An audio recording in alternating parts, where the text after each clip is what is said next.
Good afternoon and welcome to Altice Channel 20 and the new TV show 360 Degrees to Success. My name is Jeffrey Bloom. I've been in the media for some time now, mostly on radio, and I've had the opportunity and privilege to interview the likes of Les Brown, Jack Canfield, Laura Langmeyer, Burt Ward, and others. And my idea of coming up with this show was to get back to the local community here on Long Island. Giving local business owners and entrepreneurs a venue to share not only their successes, but also their failures and what it really takes to be successful in your own business. I really hope that this show will motivate viewers who are thinking about having their own business but don't know where to start and don't have the belief, and then now have the belief that everyone has what it takes to succeed. My guest today is Monica Bennett this afternoon. Welcome, Monica. How are you doing, Jeff? Great. How are you? I'm wonderful. And Monica and I have been involved in the personal development world for some time now, and plugging into, positive speakers, leadership, things like that, the study of Think and Grow Rich, the study of The Secret, and things like that. And we thought we'd do today's show on Think and Grow Rich by Napoleon Hill. If you haven't read this book, you have to read it. If you haven't, shame on you. And it's really funny. Every once, in the entrepreneur world and people who are successful, I've never had anybody say to me, those people say they've never heard of it or haven't read it, but I'm surprised how people haven't read it or even heard of it. That very shocks me. So there's a new movie out called Think and Grow Rich Legacy, and it's out now, and we're going to watch the clip right now. It's a little over 3 minutes. Watch the clip. You've been chosen. Place your fingerprints on life and make a difference right now. You are the defiant human spirit. Every adversity carries a seed of a greater good. Dreams matter so much. What do you want? What do you really want? What is a normal life? 74, 77 years on Earth? That only equates to 30,000 days on Earth. Time is not running out, but your life is. The hardest thing to actually master is faith. When you get to that level, you feel like you're manipulating reality. Dreams are the spark plugs of the spirit. Imagination enables you to really think, imagine, decide on what you'd like to do with your life. I don't think there was a point along the way of my career where I wasn't seeing myself in a movie of where I was going to be a year out, 2 years out, 3 years out, and I saw it like it existed. But some people don't believe in the law of attraction. I've proven it, I've seen it scientifically. When we're born, we're risk takers, and then as we grow older, we're taught to play it safe. A burning desire is an inner candle, an inner flame that can never be extinguished. And no matter what may go before you, come hell or high water, you are going to bet your existence on this burning desire. The biggest dream you ever had in your life is alive and well. And the only thing you have to do to activate it is sit right where you're sitting right now and say, yes, I'm going to do that. Every one of us has inside of us the desire to do something big. There's no secret to success. If there is a secret to success, it's just that. There is no secret. Life should be a rich experience. Do yourself a favor and really begin to think.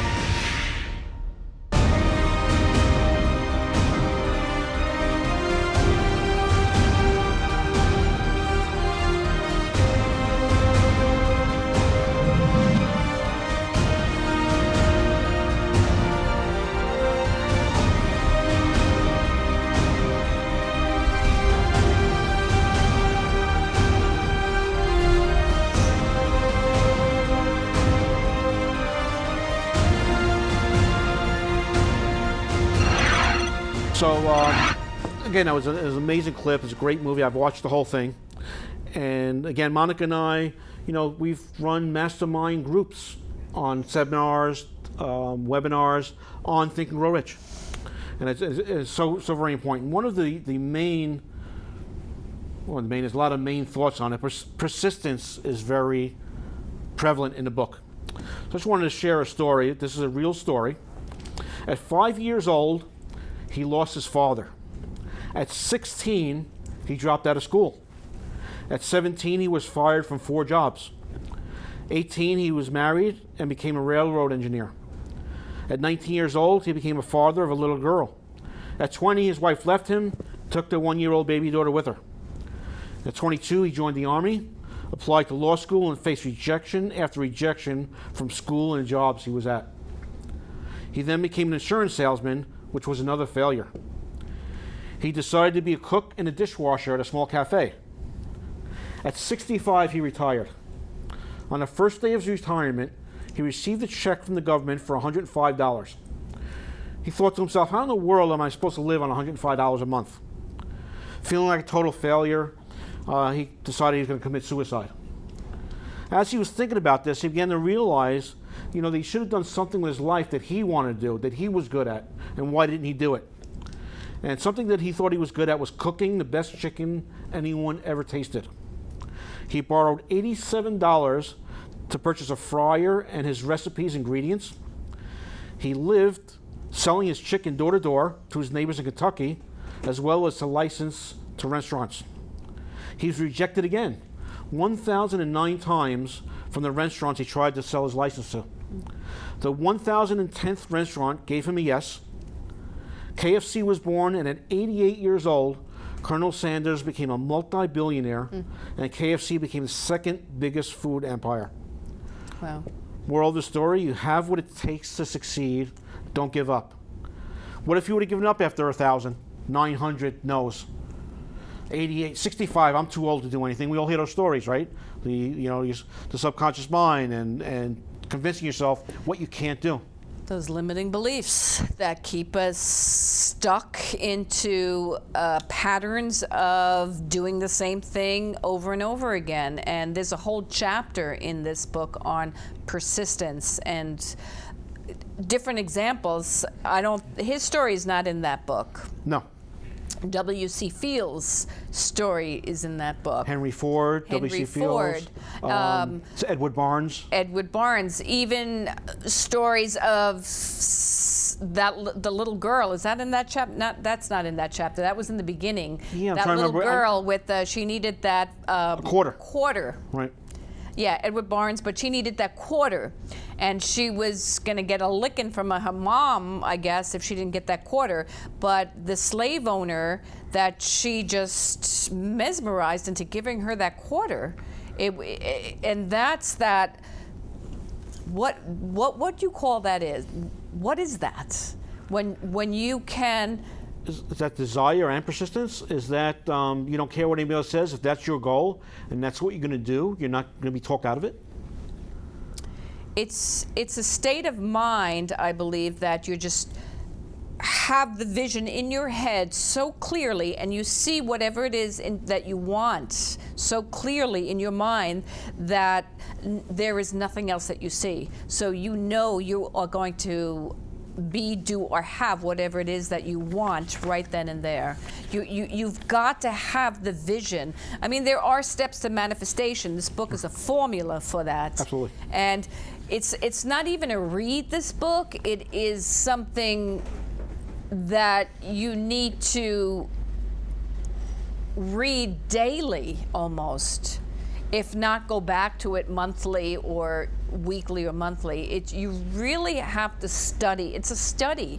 This Bob book Proctor is a talks study. about it. He says he reads it every day. Yeah, it's a study. It's nothing something you just read. Oh, that was a good book. Right, and put exactly. it away. You can't, because you get something different every time. Exactly. And it's so relevant. Written in 1937, it's so relevant today. So he's so ahead of his time in this book. He talks about supernatural things and universal intelligence and energy and atoms coming together and how things manifest. He talks about sexual transmutation,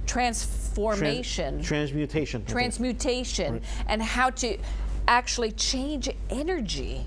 I mean, it really is a book that is way ahead of its time, and it will always, I believe, be relevant in the future. It is. It's amazing. You talk about, again, some of the stories. Henry Ford. One of my favorite quotes from the book is, "Whatever the mind can conceive and believe, it can achieve."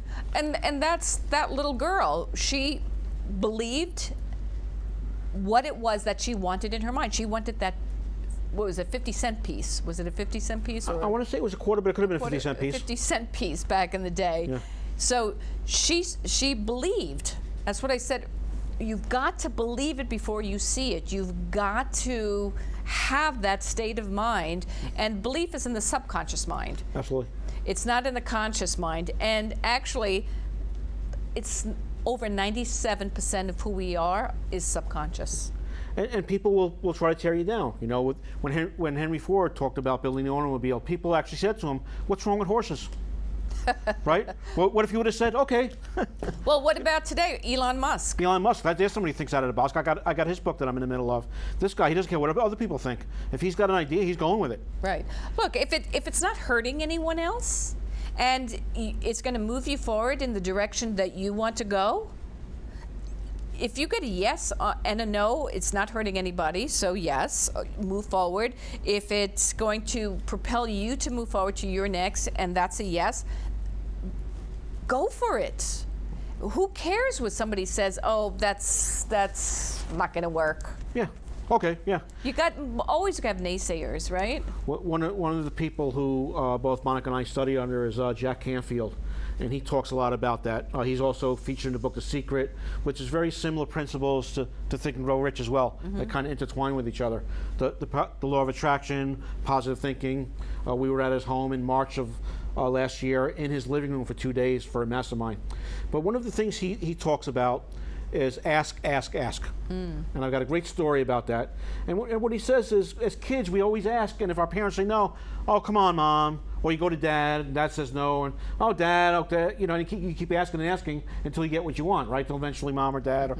And when we get adults, we don't do that anymore. And we ask once, if we get that far, and we get a rejection, and we give up, or because we're afraid of rejection, we don't even ask in the first place. Right. So here we are at Jack Canfield's, and we're out by the pool. And I talked about in our mastermind meeting about my radio show.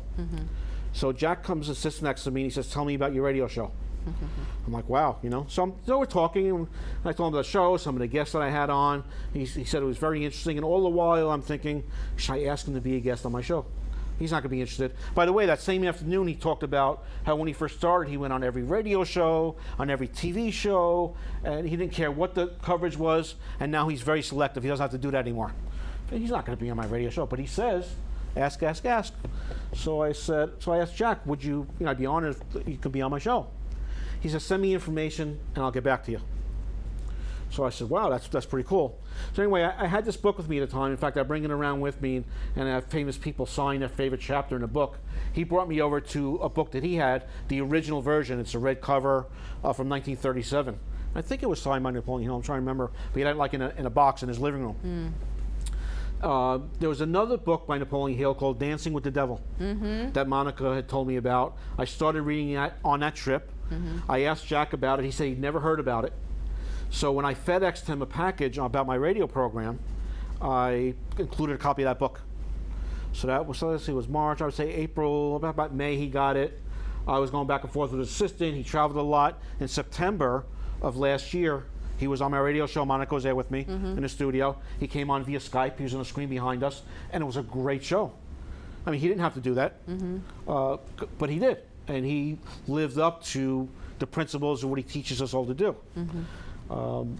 Asking, and he uses an example on one of his seminars that you're afraid of rejection. So should I ask Mary out for a date for dinner? And if you don't ask her because you're afraid she's going to say no. But if you don't have a date with Mary, to go to dinner, and if you ask her and she says no, you still don't have a date to dinner. So what's the loss? It sounds simple, but it's true, right? Yeah. It is true. It's ask and you shall receive, knock and it shall be opened. And these are universal principles that go back from the beginning of time, and they work for everyone, anywhere, at all times. So it's just understanding, and most people don't know these principles, and that these are the principles that are in the book. These are the principles that we help people to understand and to learn so they can live happier and healthier in their lives. And they're indispensable to have. And unfortunately, we're not taught these in school. We're not. We didn't have leadership trainings and like that when we went to school. No. Even though this book was around, I never heard about it until I was an adult. No, to be creative thinkers, to use your imagination. There's one chapter in there just on imagination. And there's two types of imagination, which he goes into the book. There's the synthetic imagination, and then there's the forget the term he uses, but it's imagination where we just kind of reinvent something that's already there, as opposed to creating something totally new. So, but imagination is a tool. It's a mental muscle, and as adults, most people have forgotten to use this tool. To just, why not think of yourself in being whatever it is you want to be? I mean, I travel a lot, and I love to travel, so I project where I want to go next. So I think of it, I Google it, I start looking at it. It comes closer to me because whatever you're moving towards is moving towards you. So these are how you make things happen in your life when you put your attention on, and then release the tension. And you need to be open to new ideas. I presented an idea to a high school principal about doing this Think and Grow Rich for high school students, and he said the book was too advanced for them. Really? I was very shocked. No way. I understood a little bit of the concept, but no. They would have to get something out of it. But these are the mindset that people have. No. So both you and I have talked on occasion about what our favorite part of the book is. Hey, that's a great idea. Chapter. We should write a book on like a childhood level. They do have different versions of this. There's Think and Grow Rich for women. Yeah, that I know. For African Americans, it was in the movie. We should do There's a one couple for different for children, Yeah. young children. Write that down. Write that down. Okay. And we talked over the years about our favorite parts of the book and stuff like that. And if you don't want to do that, just tell me. But I'm going to ask you, right? What's that? About Think and Grow Rich. I'm going to ask you next. No. You don't? Okay. Monica has memorized. Oh. Is it? You're going to put me on the spot here. Is it the chapter, or is it like three or four pages? It's a verse on, I think it's faith, the chapter on faith.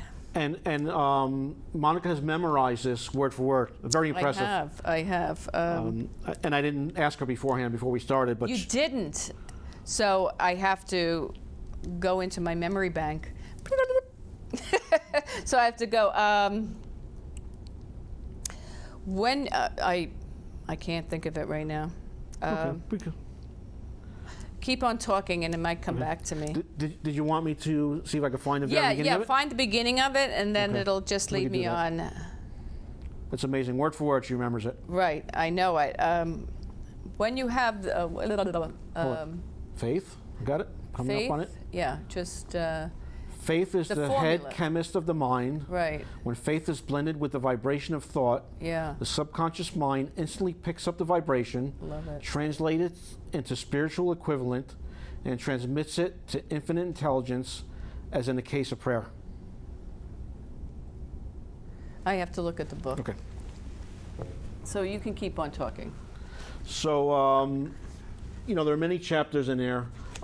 Faith and persistence is a really good one. In fact, one of the masterminds that Monica and I have taught and had people study on Think and Grow Rich, and one of the things we have them do is read the chapter of persistence for 14 consecutive days. Doesn't matter when you do it. It could be in the morning, it could be in the evening, but whatever you start on day one, I got it. You have to do it 14 consecutive days. So if you get to day 10 and you miss day 11, you got to start all over again. So you're actually teaching persistence, right? At the same time you're reading about it. So again, if you haven't read the book, pick it up. It's definitely a worthwhile read. It's something that I try to read at least once a year. There are some people who read parts of it every day. Every once in a while, I'll pick up a certain chapter and read it. But yeah. You got it? I know that I have the ability to achieve the object of my definite chief aim in life. Therefore, I demand of myself persistence and continuous action towards its attainment, and I here and now promise to render that action.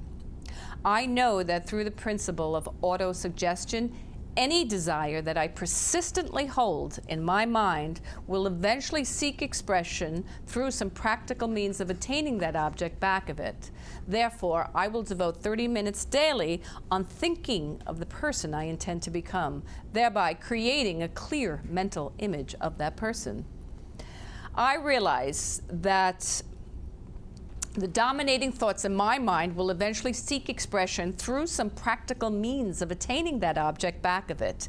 Therefore, I will devote 10 minutes daily on the development of self-confidence.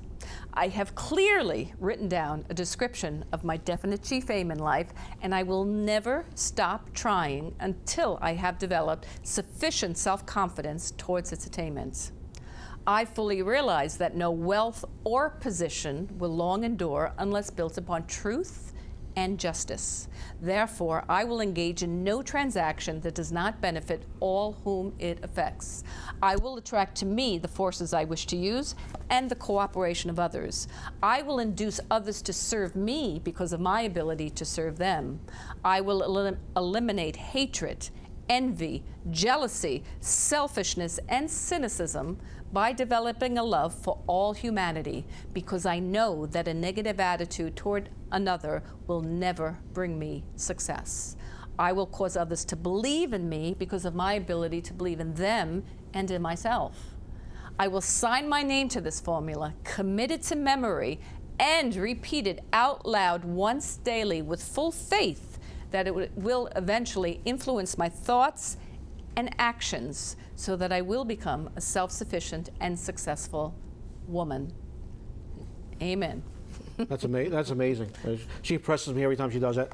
There you go. And how long did it take you to memorize that? I don't know. I memorize a few things because I do a lot of talks, so there's a few things I memorize. Like I memorized my TED Talk. That took me a while. That took me... That's a little different because a TED Talk is something you develop, so it might have been easier to memorize once you put it together. I wrote it out. This didn't take me that long. Probably took me a week, maybe not even. But again, I have to get, because I don't repeat it every day I used to. I should do that again. So that's a good. And I said it out loud to the world. So. And I did put her on the spot. I didn't ask her beforehand, which when she was on my radio show, I did ask her beforehand so she would be able to get her mind prepared. And I forgot all about it because I was going to, when I grabbed the book today, I was doing that. There's some people that memorize whole encyclopedias. I mean, it's amazing what this, and we're just going into quantum computing in 10 years, what's going to happen in the world and in computers, and it all comes from this. It all comes from brain power, from the mind. It's incredible what this is. I think this is the transmitter from the universal mind, from God, universe, whatever you want to call it, and this is the vehicle, but this is the transmitter. Now can you do it backwards? Oh, ha, ha, ha, ha. You do it. I couldn't. Very funny, Jeff. That was really great, man. I really appreciate it. Again, Monica and I do that a mastermind on Think and Grow Rich. Will be up on the 360 Degrees to Success website. You just go to that and go to the calendar and events. And if you want to sign up for the study, I think we do. What do we do? It 12 weeks or 8 weeks? I'm trying to remember last time we did. I think We've done both. We did both. The last we did probably 8 weeks. Yeah. So we did it on, I think it was a Saturday, and then the other one we did, I think it was one night during the week. So no matter what you pick, there's going to be somebody who can't make either one. It's a phenomenal. It's a worthwhile study. It'll be the best really 8 weeks you spent. We spend 1 to 1.5 hours each session, with assignments in between. It's a great study. So again, if you know anybody who qualifies to be on the show, or please go to the website. You can fill out a contact form at 360degrees-to-success.com. Again, I'd like to thank my crew, Don Caulfield, who's a great cameraman, Andy Hersman, who's an excellent and great producer, director, and does the magic for the show and the graphics and everything. And Monica, if you want to just give out your website again. Sure, monicabennett.biz. That's MONICABENNETT.BIZ. Thanks again, and see everybody again next week on 360 Degrees to Success.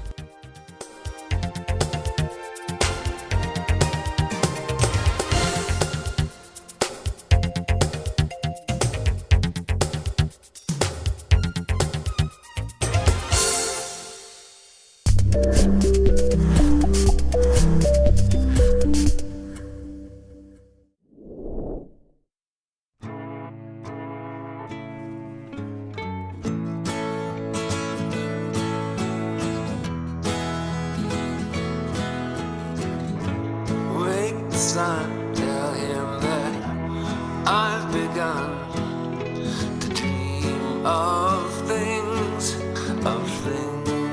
to come, and tell the trees not to look for me.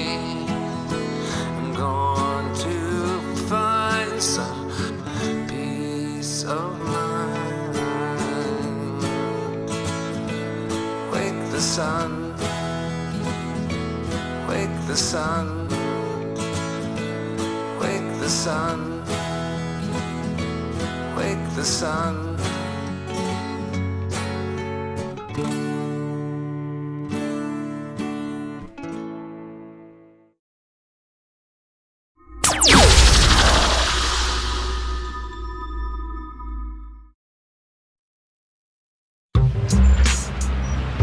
I'm one unlucky guy. The chance of being involved in a robbery is 1 in 757. The chances of being struck by lightning 1 in 750,000. Please fasten your seatbelts for unexpected turbulence. The chances of being a victim in an airline crash 1 in 29 million. Hey, could I get some peanuts? The chances of being involved in a car crash are far greater than lightning strikes and plane crashes. And if you are texting while driving, your risk of crash increases 23 times. Now, I may be an unlucky guy, but I don't have to be part of that statistic, and neither do you. Drive responsibly.